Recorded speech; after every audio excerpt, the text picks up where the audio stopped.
Hello, guys.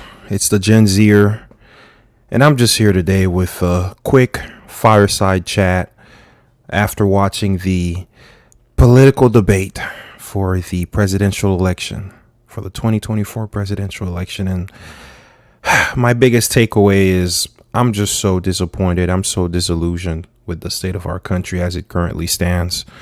You know, watching tonight's debate, it really left me hopeless for the future. And I'll be honest with you, I'm really, I'm really disillusioned with both candidates. I don't think either candidate offered me a positive outlook to look forward to. One certainly tried. The other was just a buffoon up there, and it's sad. And I'm going to get into why I'm so negative on this upcoming election. It doesn't matter, irrespective of who we choose.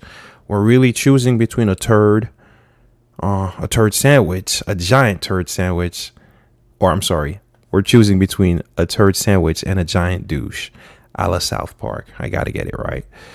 So let's go back to the debate itself. First and foremost, we had Vice President Kamala Harris up there. I'll be fair to her. She held her own. I think she performed much better than I expected her to. I expected quite a lot of word salad, to be honest with you, just from what I've experienced from her before, just from what I've seen from her in terms of public speaking. She really gets a lot of convoluted sentences created at times. You know, she'll say like, the purpose of this is to satisfy this thing because the purpose, yeah, she'll go around in a circle. And kudos to her and kudos to her staff, which worked with her to prepare her for this debate. She did not make these mistakes. She was very clear in her presentation. So that's a positive. As far as policy, well, you know, on various issues, I really didn't get a positive outlook from her. Certainly on abortion, that's the only policy where it's clear cut what her stance is. Okay, I can respect that. Otherwise, on immigration, she simply says, "Hey, I tried to enact the border policy of the other guy, and he stopped me from doing so because he told his party mates, and he told members of his party in Congress to essentially veto or prevent that bill from passing and block the bill." That's not inspiring much confidence. In terms of the economy, I mean, she hasn't addressed the fact that she is currently the vice president. And as a result, although as the vice president, it is mostly a symbolic role, we understand that, but she hasn't put out any proposals which she suggested to the president over the past 3.5 years that they've been in office together. Although she is in a symbolic role, she does have some influence. I think if she had any economic proposals, she definitely should have presented them to her boss, as her opponent claimed tonight. She should have presented those proposals to him to try to alleviate the pain which Americans are feeling right now. Overall, you know, I give her a C for her performance. It was decent. It was better than expected. She was strong on a few issues, but on most issues, I felt felt as if I received quite a lackluster response, to be fair with you. Now let's get to the big guy, to the orange man guy. Yeah. It's sad, you know, it's really sad. And I'll let you guys know that I'm an American citizen, but I'm a naturalized citizen, and I'm originally from Haiti, right? Moved to the States when I was a child. I've been in the States ever since. You know, I love my native land, but I also love the United States of America. I love this country. There's a reason why, you know, I naturalized. Now, of course, I did naturalize as a child. And granted, you know, I naturalized because my parents themselves became naturalized citizens. However, now as an adult, if I didn't want that to happen, I could have, you know, I could have essentially given up my American nationality, but I would never do that because I truly believe in America. I believe that it's the land of opportunity. Many greats have come from other nations and have done great things for the American society. I mean, look at guys like Andrew Carnegie. Look at even grifters like Elon Musk. You may believe he's a native born American, but he's not. He's actually African. But they'll never call him a savage, and you can understand why they wouldn't. I guess it's not that skin deep. Anyways, yeah. So we have a lot of great foreign-born people who move over to this country and who want to positively contribute. And it's really hard. It's really disheartening when you hear that a presidential candidate is saying that your people are eating pets, they're eating dogs, and essentially you're a threat to America because your people are here to eat their pets and their dogs, something which is completely bullshit, something which has been debunked. No one would just stand by and watch your pet be eaten and not take action. We know that's not true.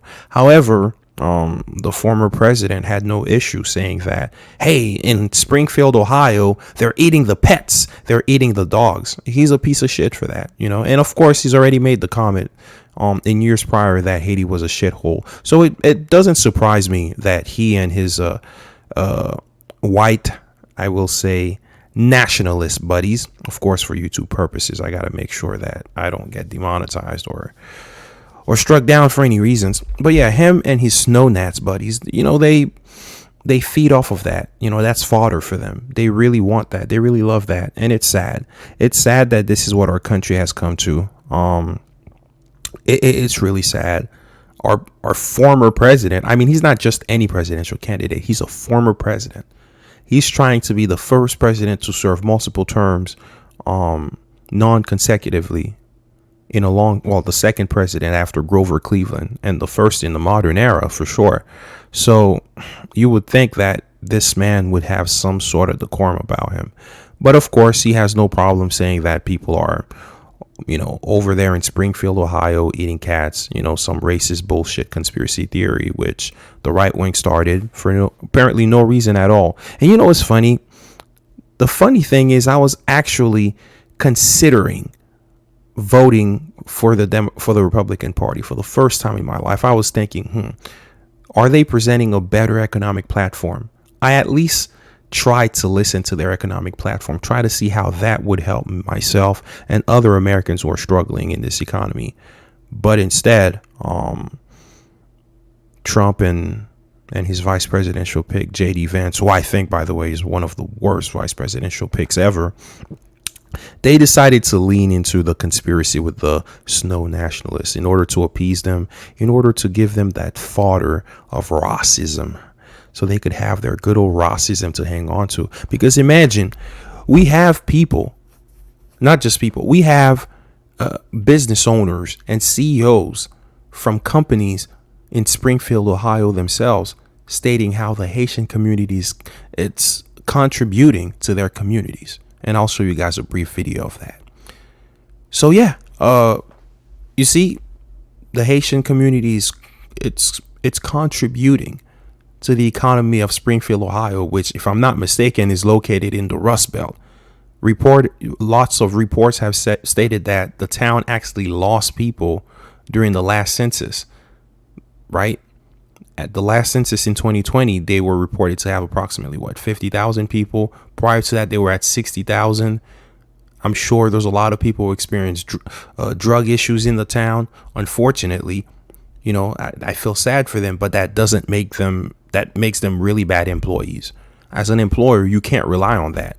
So if an employer knows that, hey, now you can have access to a population of people who will come in, they'll work hard. They're not going to go miss days. They're not going to miss days or take sick days, take vacations, take their birthdays off. They don't have drug habits like the natives do. What do you expect them? After all, we live in a capitalist system. And these are the same people who'll sit there and they'll whine about, how the free market's the greatest. Well, hey, you don't want communism, right? So you got to deal with the capitalism. You don't own the means of production. And guess what? Labor is very necessary in order to work, in order to provide value and extract all the value out of those means of production. So guess what the owner of the means of production will do? They will replace you with the quickness and bring in a labor force which can actually get the job done. So you have to be careful about what economic system you vouch for and you go to bat for. Irrespective of that, it's sad to see a whole group of people vilified just because a few men want to satisfy their their political ambition. Well, on this note, I will leave and I will state, well, since I gave the other candidate a grade, I have to give that one a grade. I think this was a D minus performance for the former president. Really teetering on an F. The only reason why I don't give him an F is because at least he started the debate with some form of composure. I thought, maybe he's not going to lose his marbles tonight, but at some point things just went off the rails. Unfortunately, he doesn't know, but he's probably cost himself a lot of votes in a lot of key battleground states. And I won't be surprised if, listen, if the Haitian community and the other immigrant communities in Florida decide to make a concerted effort to turn it blue.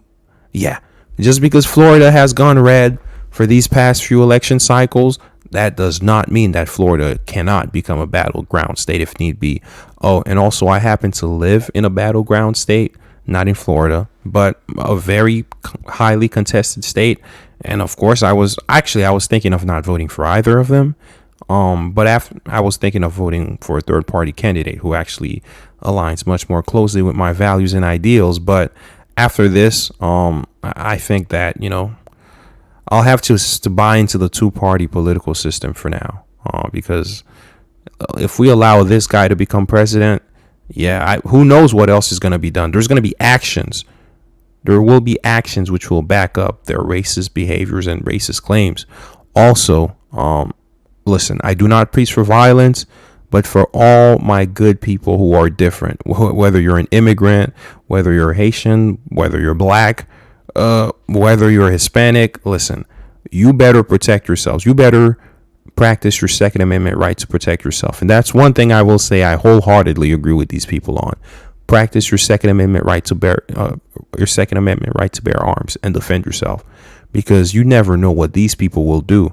So if that's the case, I want to make sure that I am prepared for whatever comes my way, because I will not let anyone play with me. My ancestors didn't do that. My ancestors actually helped build this country. If you ever go to Savannah, Georgia, you'll see who fought in the Revolutionary War here in the South and actually helped the United States gain its independence. If you ever go to Chicago, you'll see who actually founded the city of Chicago.